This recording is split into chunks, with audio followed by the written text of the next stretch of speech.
Come in. Welcome. I'm E.G. Marshall. The fates, they say, weave the pattern of our lives.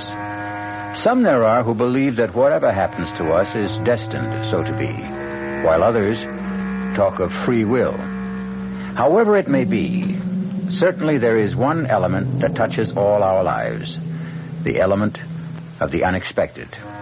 How often have you asked, why did this happen to me? Rarely, if ever, have you found a satisfactory answer. So it was one fatal night with Nell Pearson, Mrs. Nell Pearson, widow, whose life was about to be shattered by unimaginable, unexpected horror.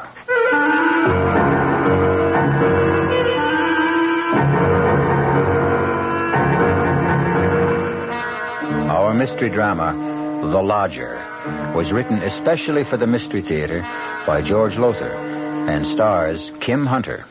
It is sponsored in part by Buick Motor Division and Anheuser-Busch Incorporated, brewers of Budweiser. I'll be back shortly with Act One. You've been hearing some pretty lavish claims recently about miles per gallon. We'd like you to consider something equally important, and that's range. Range is the miles per gallon multiplied by the number of gallons your car's tank holds.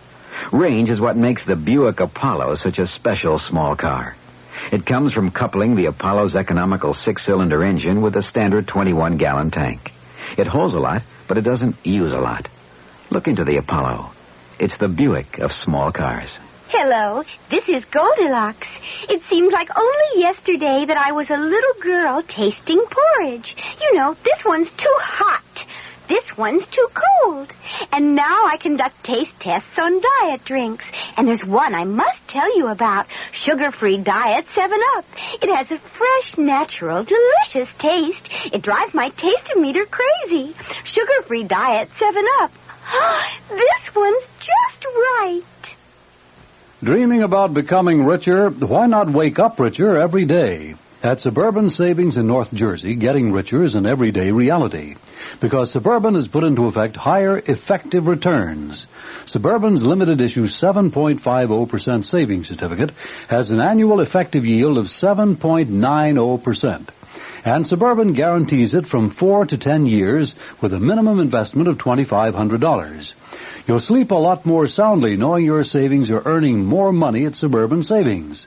So sleep on Suburban's higher effective return tonight and come into any of Suburban's convenient offices tomorrow in Bayonne, Edgewater, Elmwood Park, Emerson, Hackettstown, Morris Plains, Nutley, Paramus, and Sparta. Early withdrawal prior to maturity is, according to regulations, subject to a substantial penalty.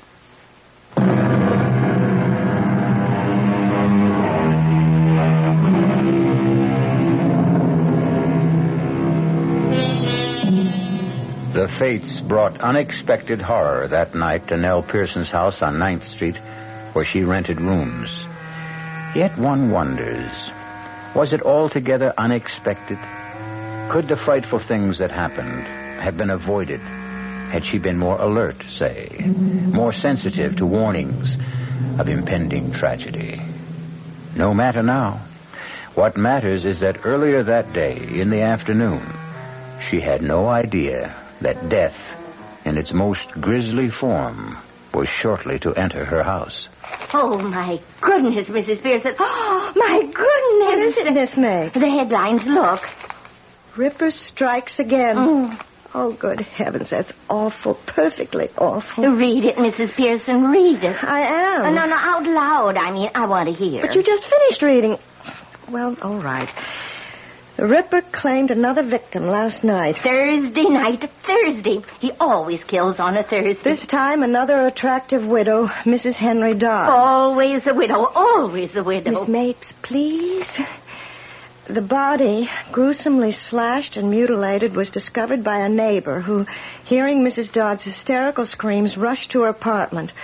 There she found the comely young widow lying in a pool of blood. Oh. And a message scrawled in red lipstick across one wall. Stop me. Please stop me. Excuse me, Miss Pearson. Which windows you want washed first? I don't know, Charlie. You want to get to that today?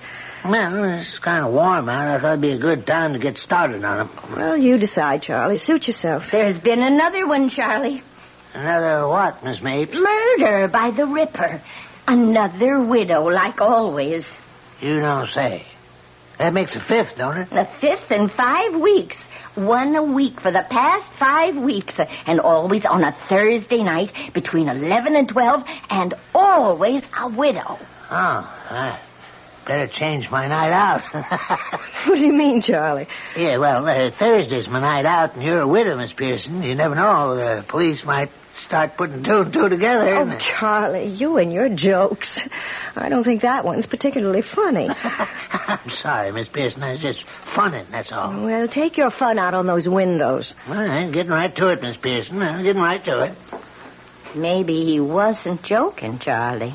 Not joking? Well, Thursday is his night out, and you are a widow, and, well, who knows? Oh, Miss Mapes, if I had your imagination... excuse me. Yes? How do you do? My name is Tony Adams. I saw your sign rooms. Wondered if you had a vacancy, maybe. Oh, yes, I do. Won't you come in? Thank you. I have a room on the second floor front. It's very spacious, light, and airy, too. Fine, I'll take it. You haven't even seen it. I've seen you. I don't go with the room, Mr. Adams. Oh, sorry, I meant it as a compliment, not a proposition. I'll show you the room. This way. May I ask your name? Pearson. Mrs. Eleanor Pearson. Nell. You've been in town long, Mr. Adams? Oh, no, a few weeks. I've been staying at a hotel, but, well, I never did like hotel living. Oh, what do you do? Reporter. I'm a reporter on the City Sentinel. Oh, that must be interesting. My husband always said newspaper work must be fascinating. What did he do? The room's this way. Why, he was a riveter. Putting in beams on new skyscrapers. Dangerous work. You've been a widow very long? Oh, it's close to 3 years now that... How do you know I'm a widow? Don't look so surprised. For one thing, you talk about your husband in the past tense, and for another, you're not wearing a wedding ring, and, well, rooming houses are run by widows more often than not. Oh, you're very observant. I'm a reporter, and that's my job. Yes, I suppose it is. Here's the room. Fine, just fine. You haven't seen it. You're not even looking at it. Why look at a room when I can look at you? Mr. Adams, let's get something straight. I've had more than one male boarder make a pass at me, and everyone found himself out on the street in short order, bag and baggage. Now, if you're after a room, fine. But if you're after something else... Ah, come on now, Nell. Mrs. Pearson, if you don't mind. Okay. I've got to get back to the paper. See you later. But you haven't even asked the price. It'll be okay, whatever it is. It's $80 a week, including breakfast and dinner. Whatever you say, Nell, whatever you say. Well, I never. Doesn't look at the room, doesn't care about the price, just drops his top coat on the bed and he's off. Well, I'd better hang his coat in the closet. It'll get all creased. Oh, no, what was that? Fell out of his pocket. Rolled under the bed. Would roll under the bed, of course. Make me get down on my knees and... Why, it's a lipstick. What in the world would he be doing with a lipstick?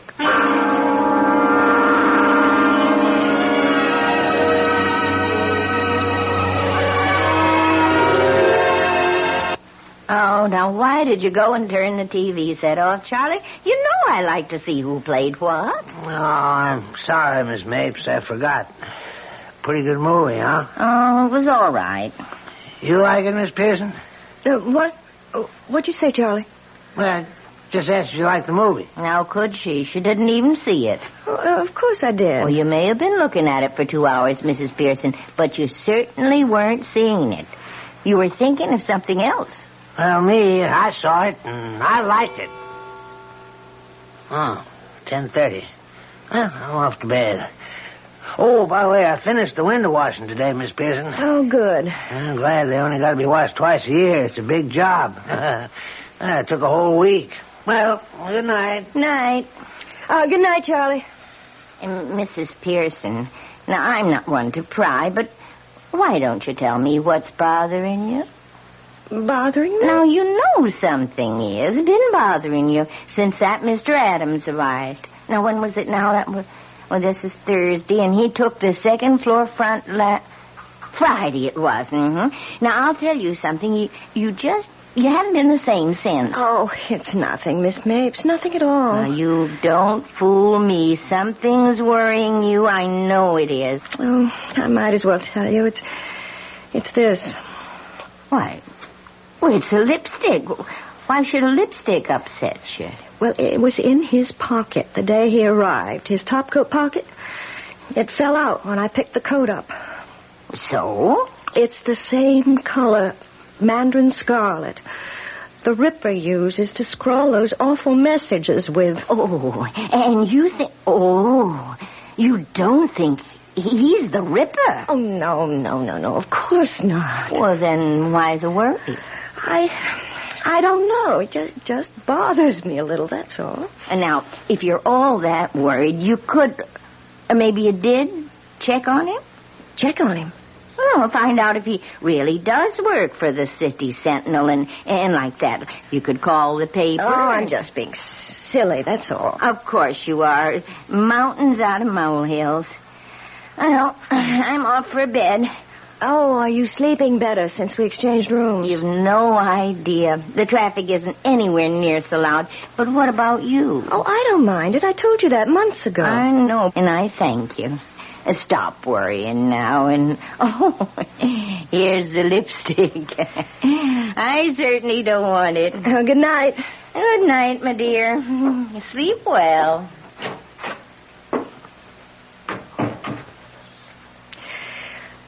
I wonder...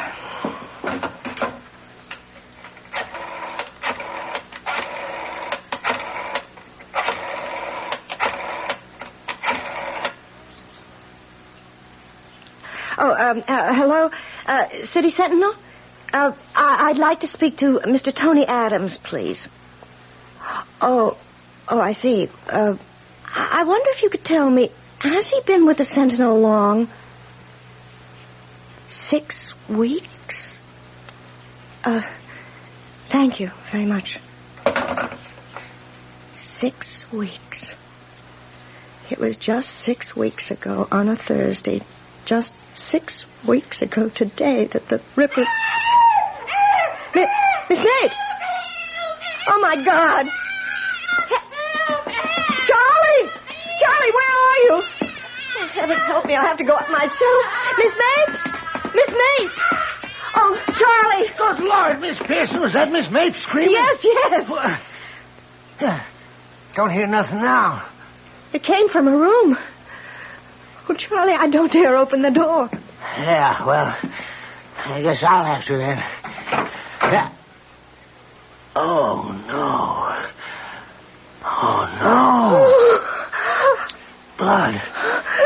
Blood all over. Hey, Miss Mapes, look. No, don't look. Oh, God. It's the work of the Ripper. My Lord, I've never seen no one slashed up so bloody.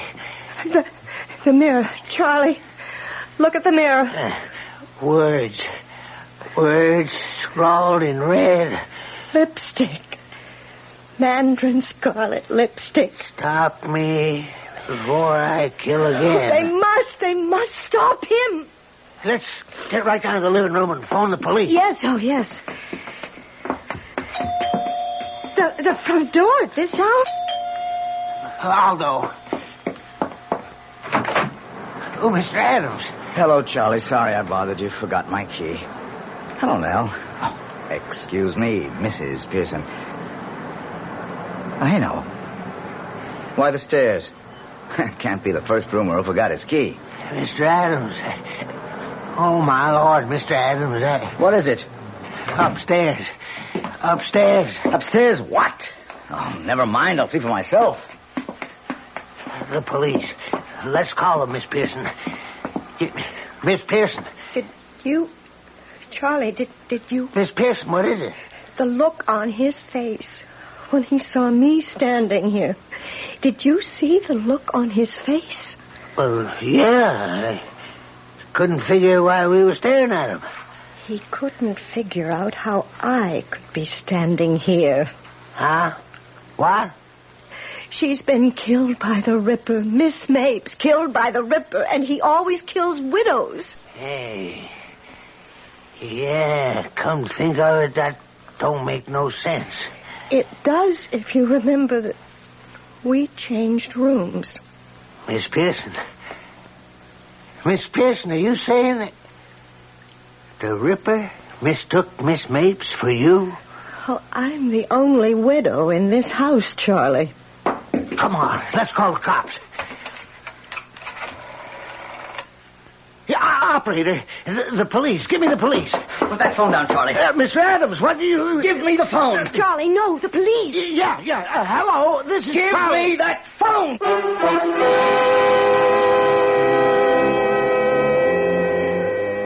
So, weaving their pattern of the unexpected, the fates bring together on this fearsome night an innocent spinster named Miss Mapes and the Ripper, who mistook her for Nell Pearson. I'll be back shortly with Act 2. When you feel like having a cold Budweiser, do you automatically reach for a glass? Well, sure, Bud's a great beer any way you drink it. But without a glass, you're really missing something. Now take that wonderful Budweiser head of foam, for instance. Those bubbles, tiny though they are, still amount to something pretty special at the top of your glass. Taste appeal and eye appeal. Two results of exclusive beechwood aging and natural carbonation. It takes a lot longer to brew Budweiser that way. But brewing beer right does make a difference that you can taste. That's why, when you say Budweiser, you've really said it all. Anheuser-Busch, St. Louis.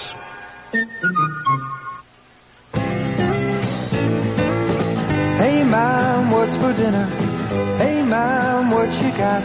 Here's ShopRite's suggestion for a delightful cookout dish. Boneless top round or sirloin tip steaks, just $1.69 a pound. Delicious cooked over the coals, just as delicious pan-broiled indoors. For a busy night, here's a quick dinner idea. Freezer Queen family-size frozen casseroles, all varieties except beef, just 99 cents for the 2-pound size at ShopRite. For dessert, Pepperidge Farm Layer Cake, 17-ounce box, 69 cents in ShopRite's frozen food case. Cooking out or cooking in, ShopRite has the answer. She loves the family. She wants the best.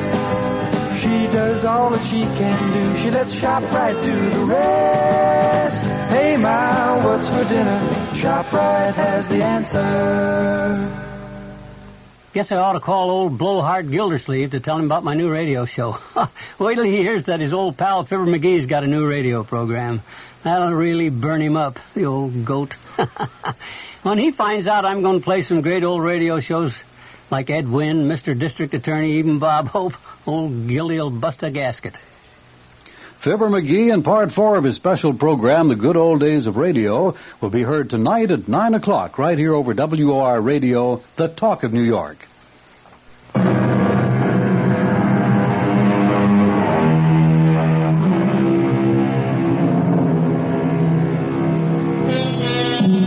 Mrs. Nell Pearson feels that she's about to faint as she sees her new boarder, Tony Adams, grab the telephone away from Charlie, the handyman, break the connection with police headquarters, and then begin to dial another number furiously. Charlie stands as if turned to stone. Nell grabs the back of a chair for support as... Give me the city desk. Hank, Adams. The Ripper is struck again. Time, 11:15. Place, 129th Street. Rooming house owned by Mrs. Eleanor Pearson, widow. What? No, not her. One of her boarders. Miss Mapes. Well, he must have made a mistake. Hank, I know, but it isn't a widow this time. Now stop talking and take this, will you? In one of the ghastliest, bloodiest murders he's yet committed, the Ripper slashed his 6th victim.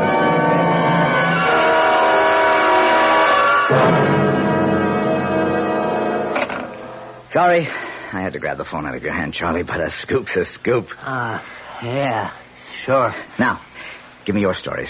We'll start with you, Nell. Tell me, what happened? Oh, Nell, come now. Snap out of it. Stop staring at me and tell me what happened. I heard her scream. She screamed and screamed and screamed. Where were you? Here, right here. She'd just gone up to bed. What were you doing? I had just telephoned someone. Then the screams began, and I ran upstairs, and Charlie was there on the landing, and we went into her room, and there she was. I've got to sit down. Nell, what's the matter? Let me help you. Don't touch me! Okay. All right, Charlie, let's have it from you. Oh, well, like Miss Pearson says, I heard Miss Mapes screaming and went running to see what was going on. You must have moved fast. Your room is in the basement, isn't it? Oh, well, I wasn't in my room.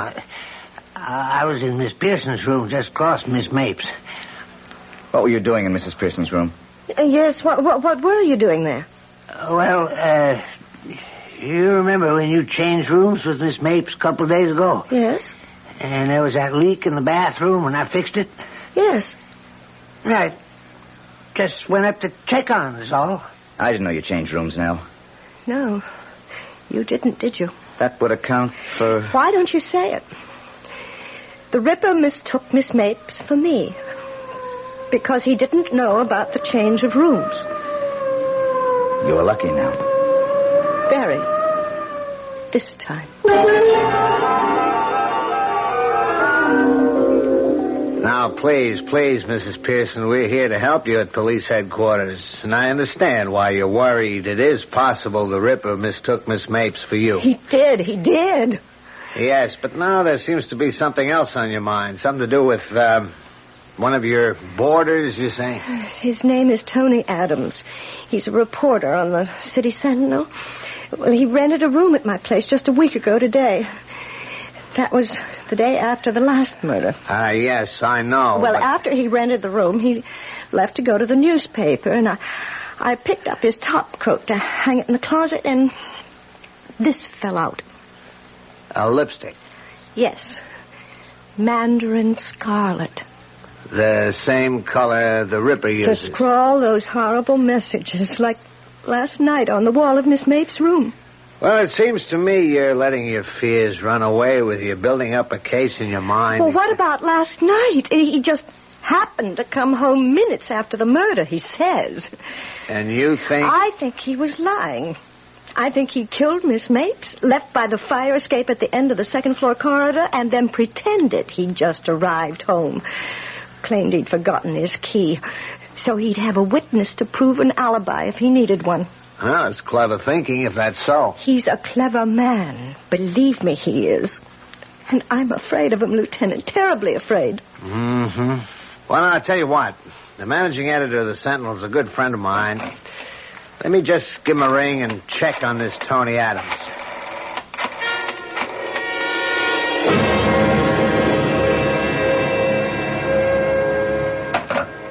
Mm-hmm. What? It's interesting. Your friend, Mr. Adams, was hired away from another paper, a metropolitan daily, because of the record of scoops he'd built up in a little more than a year. Scoops? Oh, that means... He always managed somehow to be on the scene of the crime first. An unusual record. A most unusual record. You think... Oh, I know what you think. He committed the crime so he could get the scoop. No, I didn't say that, Mrs. Pearson. But that's what you're thinking.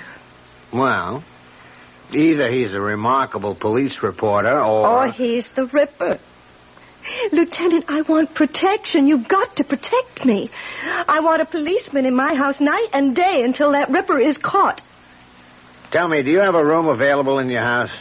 Well, there's Miss Mapes' room. Why? Well, look, don't hold me to this. What with one thing and another, we're short-handed right now, but if I sent one of my men to act like he was a boarder... Oh, I'd make room for him. You can be sure of that.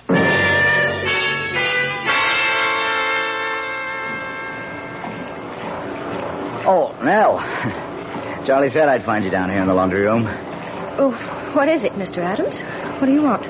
One thing I want is for you to call me Tony. One thing I want for you is to stop calling me Nell. Oh, come on. What have you got against me? Look, Mr. Adams, I've got a lot of work to do. Well, not much sense asking you now.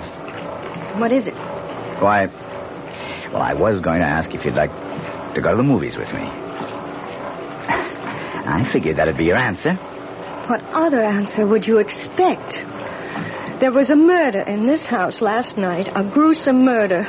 Not only that, but the victim was a friend of mine. And you have the indecency to ask me to go to a movie with you?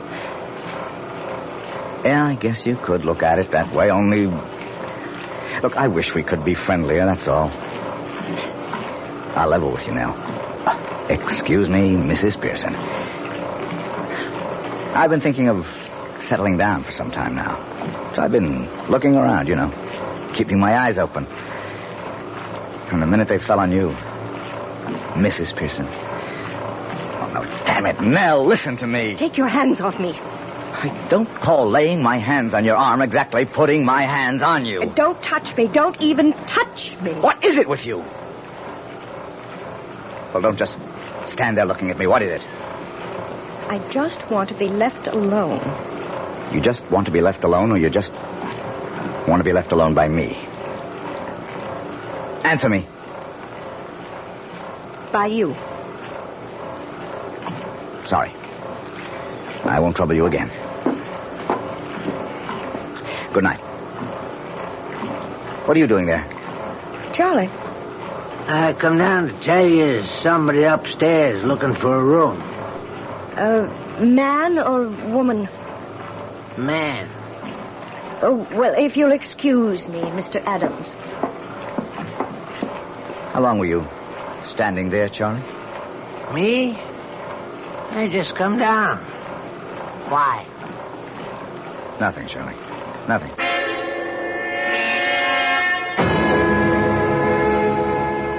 How do you do? I'm Mrs. Pearson, the landlady. My name is Bowen, Lawrence Bowen. I saw your sign out front. I wondered if you had a vacancy. Yes, I do. A bed sitting room. Would you care to see it? If it's not too much trouble. No trouble at all, if you follow me. Did anyone recommend you here, Mr. Bowen? Well, no. I couldn't say I was recommended, although... Yes? Well, you might say I heard what happened here last night, and well, that's why I'm here. Well, here we are. This is the room. So this is where it happened? Yes. Huh. What a shame to die like that. Maybe you could fill me in on some things. I got a lot from Lieutenant Goldman, but I'd like to hear your side of things. Well, it's like this, Mr. Bowen. Is Mr. all right? Or should I call you Sergeant or something like that? Oh, I better keep it Mister. Oh, I understand. Did Lieutenant Goldman tell you about my finding the lipstick? Yes. Where did you find it? Well, I didn't find it, actually. It fell out of Mr. Adams' pocket. And, of course, when I saw it was Mandarin Scarlet, my suspicions were aroused right then and there. Yeah, same shade of lipstick the Ripper uses to write his messages. You found the lipstick, and that aroused your suspicions. In other words, you think he could be the Ripper. I'm practically sure he is. Which is his room? Right there, that front room at the end of the corridor. I'd like to have a look at that. Is he out of the house? Oh, he may be. Though he was downstairs just a little while ago. I wouldn't want him to find me in his room. Maybe you could check and find out. Oh, of course, I'll do that. Now, be careful. Don't say or do anything to make him suspect. Oh, I won't. I won't. Oh, Charlie, where's Mr. Adams? Yeah, in the sitting room. He said he was going to write some letters. Oh. Was something wrong, Miss Pearson? You act upset. No. I'm not upset. Not in the least. Thank you, Charlie. Oh, you've finished writing your letters. Huh? Yes. How did you know I was writing letters? I noticed you're holding some letters in your hand. I assumed you'd just written them. Naturally. Naturally. And now I'm going out and naturally toast them.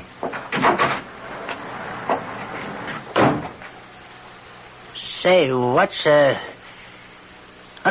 none of my business, I guess, but you two at each other's throats or something? As you say, Charlie, none of your business. He's gone. He just went out to mail some letters. How long will it take him? Well, the nearest box is 2 blocks away, at least 5 minutes. Have you got a key to his room? Master key, yes. Have it right here. Have to move fast, but go ahead. Open his door. Now, while I'm looking around, you better go to the head of the stairs and keep an eye out for him. Yes. Let's see. Suitcase. It's open. Good. That does it. Mrs. Pearson. Come here a moment. Yes? Have a look inside his suitcase. What? Lipsticks.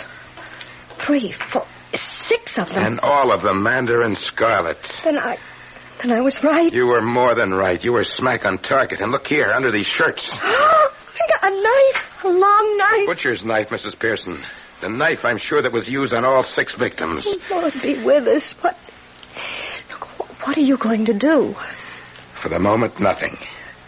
Nothing? You're not going to arrest him? Well, we could arrest him. I don't think we'd be able to hold him. Evidence like this, it's purely circumstantial. When we nail this bird, we want to nail him for good. Oh, I don't know. Maybe you ought to talk to Lieutenant Goldman and get his opinion. I will. You can depend on that. And I'll do it, Mrs. Pearson, not you. Well, I don't understand. If Adams is planning to murder you, he's keeping tabs on you. So don't try to contact the lieutenant in any way. Leave all that to me. Oh, very well, I will.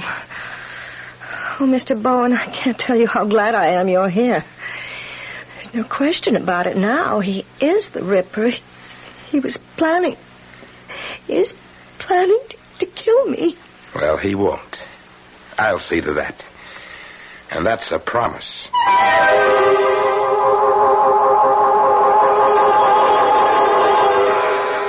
Protected by Mr. Bowen, Nell Pearson feels safe. Well, safer than she did. But all too often, the fates are at work, weaving, ever weaving, the unexpected. I'll be back shortly with Act 3. Give your hand to a friend. Give your heart to your love. But give your allergies to contact. Now listen carefully, because this message may surprise you. There is an ingredient that can effectively help block pollen's bad effect on your system. Sneezing, sniffling, drips, itchy, red, watery eyes. It's the antihistamine most prescribed by allergy specialists, and it's an ingredient in Contact. Surprising, yes, but the true wonder of Contact is how our tiny time pills keep this antihistamine working, helping up to 12 hours per capsule, all day, all night. Allergy is our business, too. Give your hand to a friend. Give your heart to your love. But give your allergy to Contact. Take Contact only when needed, only as directed. Introducing the greatest taste to come out of your toaster since Samuel Bath Thomas baked his original English muffins in 1880. Thomas's new onion English muffins. Little bits of real onion blended into Thomas's original English muffin recipe create a tangy taste that makes everything fantastic, like burgers and cream cheese and cold cuts. Even butter tastes better.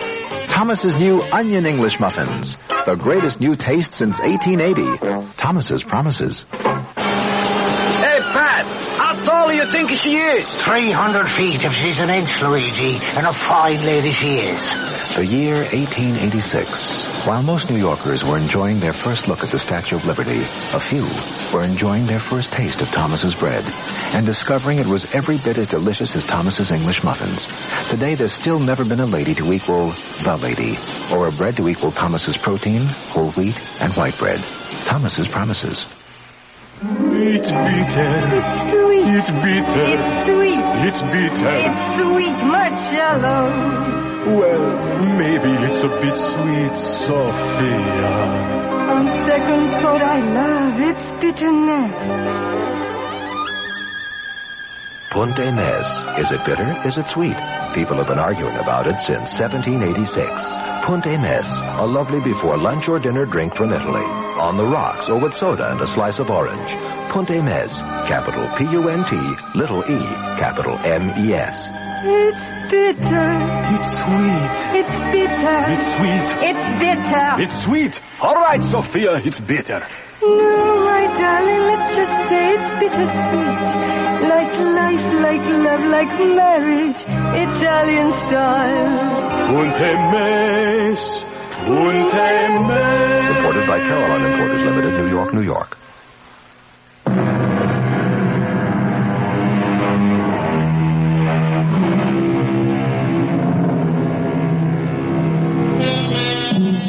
With Officer Bowen in the house to protect her, or perhaps I should say Mr. Bowen, Nell Pearson seemingly has nothing to fear.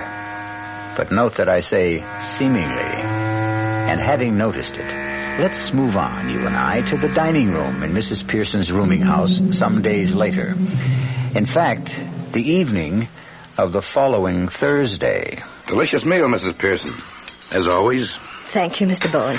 Sure is. Mr. Bowen. Yes. I hope you won't mind my asking. I haven't had the chance before, but do you mind telling me what you do for a living? A salesman. Insurance. Oh? You sound surprised. No, not really, except I'd have thought you were in something that keeps you outdoors a lot of the time. And your ruddy complexion. Like what? Oh, I don't know. Building trades, maybe. Foreman of some kind of outdoor crew. Policeman, even. Oh, I'm sorry. It slipped. No, insurance salesman, Mr. Adams. And that does get me out and around a lot, you know. I suppose it does, yeah. You're a reporter, a crime reporter, I hear. Mm-hmm. Are you involved in this Ripper business? Very much.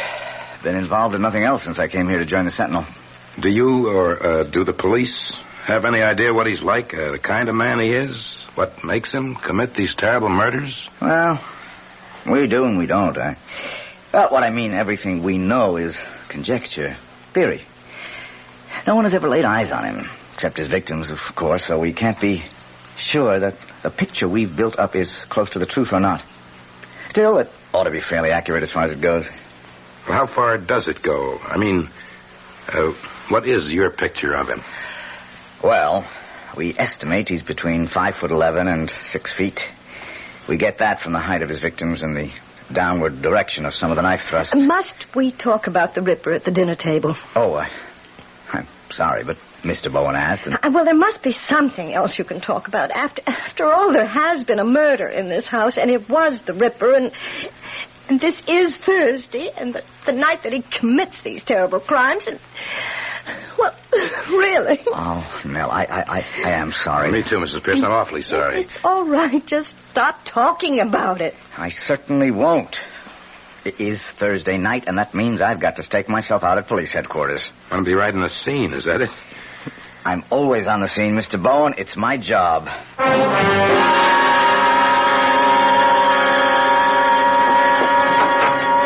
Well, here we are, Mr. Bowen. Come in.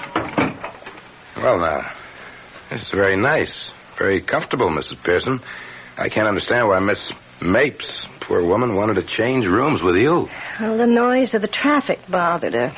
Well, no traffic noise that I can hear. Well, that's because it's so late. It's nearly 11, but Miss Mapes usually went to bed quite early. I see. Better lock the door, Mrs. Pearson. Oh, but with you here to protect me... Well, the fewer chances we take, the better. Oh, well, I'll lock it. Good. Now, all we have to do is just sit and wait. Till midnight, that is. After midnight, you'll be safe. At least till next Thursday. You mind if I turn on the TV? Oh, of course not. Why should I? Well, you'll want to read your newspaper you brought, won't you? No, not necessarily. I thought I might kill time while waiting, but... Oh, go ahead. Go ahead, turn it on. We can catch the 11 o'clock news when it... Oh, excuse me. Hello? Mrs. Pearson? Yes. This is Lieutenant Goldman, police headquarters. Oh, yes. I just wanted to let you know you have nothing to worry about tonight. Oh, I'm sure I don't. I feel perfectly safe. You'll feel even safer when Officer Randolph gets there. Did you hear me, Mrs. Pearson? Why, I know. What did you say? I've sent one of my men, Officer Randolph, over to your place. He ought to be with you in about 5 or 10 minutes. I'm very sorry I couldn't send anyone to stay with you through the week, but as I told you, we're short-handed. You understand? Mrs. Pearson? Yes, I understand. Good. Don't worry now. Goodbye. Friend? What? Friend calling to see if you're okay? Yes. Yes. Well, you are. All your worries will be over by midnight.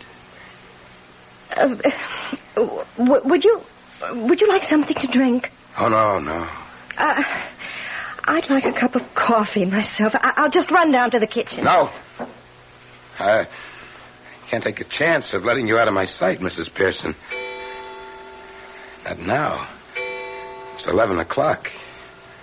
Time when the Ripper does his killing. Even though he doesn't want to. Doesn't want to?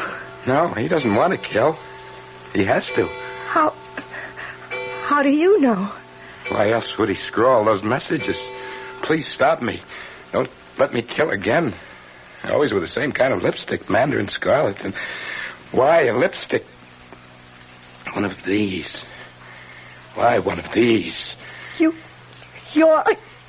Yes? You're the Ripper? I'm sorry to say that I am, Mrs. Pearson. I wish I weren't. Look, you don't have to be. I do. I can't help myself. I just can't. Right now, this minute, I know what I'm going to do. And I don't want to do it. But I know I won't be able to help myself. They must catch me, Mrs. Pearson. They must catch me. They must stop me. They are going to catch you tonight. There's a police officer on his way here now. He'll be at the front door any minute. But you won't be able to admit him. Someone will. Charlie will. I don't see how. What do you mean you don't see how? He'll ring the front doorbell and keep ringing until someone answers. No one will hear the doorbell, Mrs. Pearson. I disconnected it. The newspaper you brought. Not to read. To carry this. Knife. The butcher's knife. Oh, heaven help me. Heaven help me.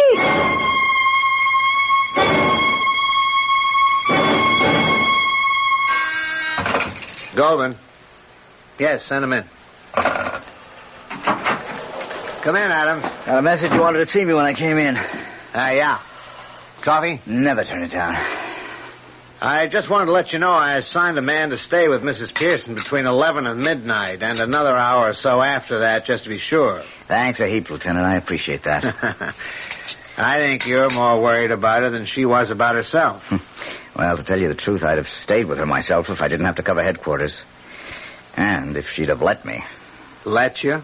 Well, for some reason or other, she won't have anything to do with me. Me, I go for her. She turns me on, you know what I mean? But I can't get to first base with her. You ready for a shock? What? I didn't tell you this before because I didn't get the chance. Too damn busy with one thing and another, including putting a check on you. I don't get you. I had you checked out up and down and sideways because, well, you're not going to believe this.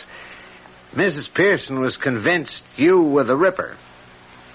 Nell Pearson thought I... Excuse me. Goldman. No one answers. Well, that doesn't make any sense. She's there. I talked with her on the phone 10 minutes ago. Tell him to try again. And tell him to make sure he's got the right house. These rookies. What? The guy I sent over to stay with Mrs. Pearson says nobody answers the doorbell. Not out of order, is it? Oh, well, I know. I've got a key. Maybe he went to the wrong house. Yeah, maybe. Look, you don't know what you're saying. I never tricked you. Oh, yes, you did. You say you changed rooms with that Miss Mace because she wanted to. But what you were doing was tricking me, that's what. You're all alike, you widows. Vile, vile, vile. Please believe me. Believe you? Believe a widow? Never again, never again. I believed one. I married her, but never again. You know what the Chinese say? Fool me once, shame on you. Fool me twice, shame on me. I learned that from her. She was nuts about everything Chinese. Pagodas all over the house, Chinese screens, parading around. She was always parading around with dresses slit up to here, up to here. Even her lipstick. This mandarin scarlet. Listen to me. But I paid her back for what she did to me. I paid her back that night. That Thursday night, when I came home unexpectedly and found her. Her and him. He ran. He got away, but she didn't. Oh, she didn't. I got a knife from the kitchen, a butcher's knife, and I came into the bedroom and I slashed and stabbed and stabbed. And I ripped my door. I killed her once, and then again, and then again, and again. I killed her as I'm going to kill you now. Please, oh, please. What do you want first, huh? A slash across the face, a slash across your beautiful lying face. It'll do you no good to run. They all tried that and they failed. Help! Help me! Please help me! No one can help you now. Stand back, Adams. I'll kill you. I'll kill you. Nellie, you all right? Thank God you're here. Thank God. But how? The cop Lieutenant Goldman sent over said no one answered the doorbell. Seemed odd to me, so I decided to come over and check. Lieutenant Goldman came too. Oh, Tony. Take it easy now. Here. Sit down. That's it. Can you ever forgive me? I misjudged you so terribly, so terribly. That's for sure. What about him, Lieutenant? He's gone. I hated to kill him, but I had no choice. And not the way he came at you, swinging that butcher knife. Hey, what are you doing? Calling the Sentinel. What else? I've got another scoop. If you don't mind. Hey, what? Operator, give me police headquarters. Oh, that's gratitude.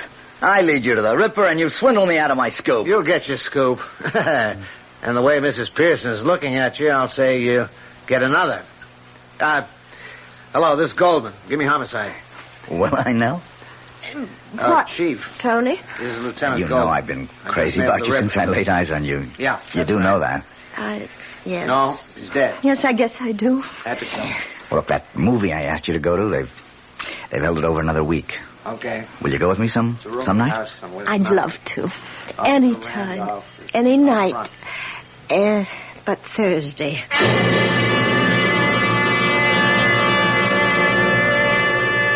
Weaving and spinning, the fates create the warp and woof of our lives.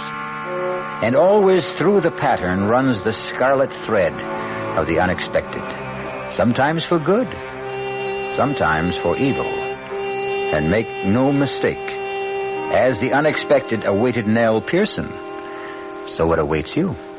Great taste in the morning. Kellogg's has that wholesome taste to get you up and grinning. This is Jerry Crawford for Kellogg's Special K. We've been having some fun in our television and radio commercials by using a ball and chain to symbolize the slight overweight problem common to so many of us. We point out that being a few pounds overweight is just a little more difficult for you. Climbing stairs, just walking around, even sitting down can feel, well, like you're wearing a ball and chain. In case you missed the message, it's this. If you really want to get rid of that extra weight, you really have to work at it by exercising and with sensible meals like the Special K breakfast. A 1-ounce bowl of Special K, America's favorite high-protein cereal, 4 ounces of skim milk, tomato juice, and coffee. Less than 240 calories. Nutritious and, by the way, delicious. So why not begin each day with a Special K breakfast and then keep up the good work? Special K can't help you lose weight all by itself, but it really is a good start. Hi, Ms. Goldilocks here. Professionally taste-testing diet drinks can be very difficult, but I've just had to bear with it. Then I found sugar-free Diet 7-Up. It doesn't taste like other diet drinks. It's fresh, light, natural, delicious. Sugar-free Diet 7-Up tastes so good that I've taste-tested it hundreds of times, and each time I've given it my seal of approval. Yes, this one's just right. Buick introduces a new concept for you to consider in light of all the concern about miles per gallon. Range. Range is what you get when you multiply the mileage your car gets per gallon by the number of gallons your car's gas tank holds. Range is one of the things that help make Buick Apollo such a special small car. It comes from coupling the Apollo's economical 6-cylinder engine with a standard 21-gallon gas tank. It holds a lot, but it doesn't use a lot. Look into the Apollo. It's the Buick of small cars. America. We're big on that. New York, Denver, Minneapolis, St. Paul, Dallas, Fort Worth. Ozarks 2/3 transcontinental, serving more than 60 cities, all very important to us, and to the millions of people we serve each year. America. We're big on that at Ozark Airlines. Now go Ozark's evening jet at 6:45 to Washington with through service to Champaign, Urbana, and Peoria.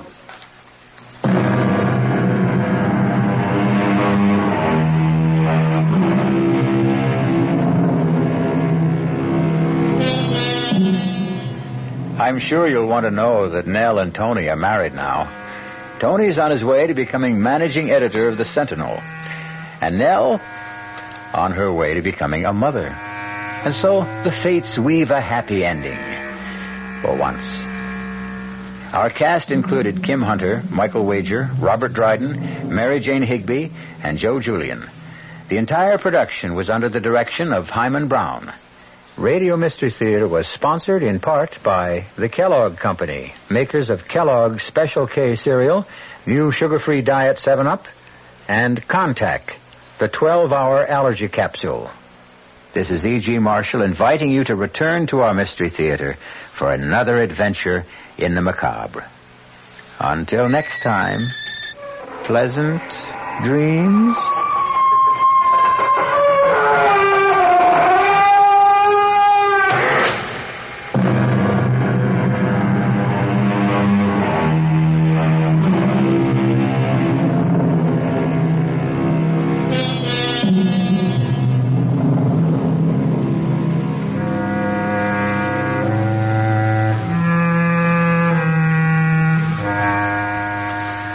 The WR Mystery Theater has been brought to you by ShopRite Supermarkets, where you get a lot more for a little less, and by Suburban Savings, with offices throughout North Jersey. The preceding Mystery Theater program was furnished by the CBS Radio Network. At this moment in time, Jason, I'm a very friendly ghost, with warm feelings toward you. Because you're going to do me a favor, Jason. You are going to kill my wife. Did you hear me, Jason? I said you were going to kill Claire. I heard you, and I say you're a murderer. I'm not a murderer. You will kill her, Jason, because this is just a sample of what can happen to you when my feelings become unfriendly. And that's our Mystery Theater program for tomorrow night. Be sure to tune in. Boy, if the old-timer, Horatio K. Boomer, and Wally Wimple could see me now. Fibber McGee, back on the radio right here from 79 Wistful Vista, with a brand-new program where I'm going to bring back the great old radio shows from way back. Shows like Mr. Keene, Lum and Abner. Well, I guess I ought to get this place straightened up a bit, though. Where's that vacuum? Oh, I left it in the hall closet. Look.